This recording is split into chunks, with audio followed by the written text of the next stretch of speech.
are now tuned in to my main man Dubs.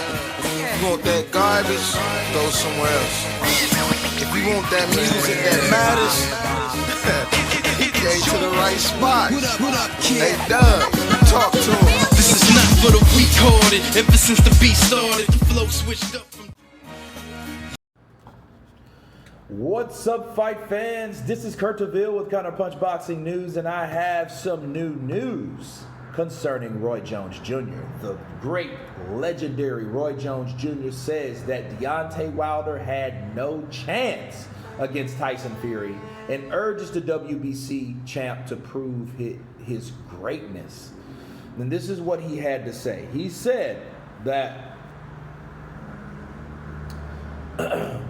Jones told CBS Sports, shouts out to them, he says he probably feels he still had a chance because he dropped Fury 2 times in the first fight, but he was feeling much better in that fight because Fury wasn't fighting with a game plan. He was still learning him, okay?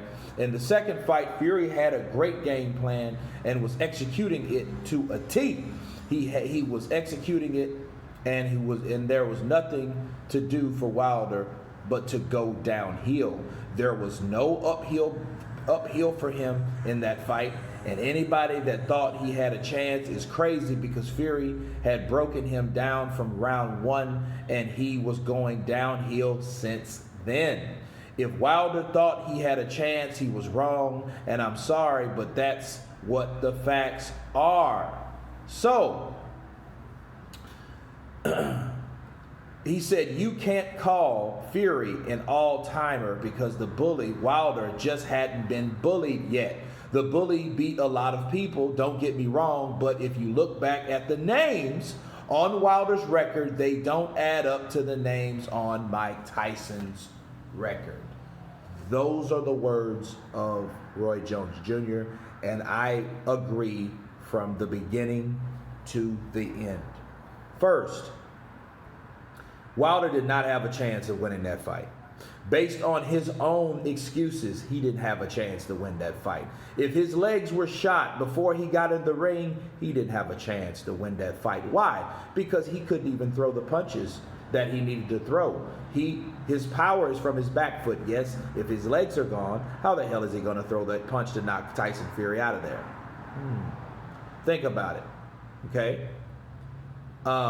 2, Jones mentioned there was no uphill battle, meaning there was no time in that fight you thought Deontay Wilder was coming back. Sure, we seen the efforts, him throwing the right hand, but it was only one damn punch at a time, people. There was no round that he won. Again, there was no round that he won. Okay, so there was not even a resistance from Wilder. Okay, and 3, they asked Tyson Fury if he's an all-time great. He said no, because he just bullied a guy and that wasn't used to being bullied. And if you look at Wilder's resume, he hasn't fought anyone. Bottom line. So you just beat a guy that claimed to be the best because he claimed to be the best, and then he picked you as a cherry pick. You beat him, so therefore you cannot be considered an all-timer. I agree 100%. See, and this is what happens when this guy that is really built out of hype and really of no substance gets beat, okay? But fair play to Tyson Fury. I agree with Roy Jones, and you know, he says, I feel sorry for him. That would be the only thing I would disagree with. You know, I do feel sorry for Wilder in some aspects. You know, I was listening to his podcast yesterday, you know, with Joe Rogan, where he exposed himself, but he also said, well, this trainers don't make him do certain things. Okay, those are trainers, brother, you do not need. And if you have trainers like that, obviously he doesn't know what a trainer does and supposed to be there. He needs an aggressive trainer. And I honestly now at this point, I don't think he can handle an aggressive trainer. You know what I mean? I don't think he can. But anyway, that's my take on that, guys. You guys tell me what you think about Roy Jones' assessment. Of course, please subscribe. And you guys been counterpunching.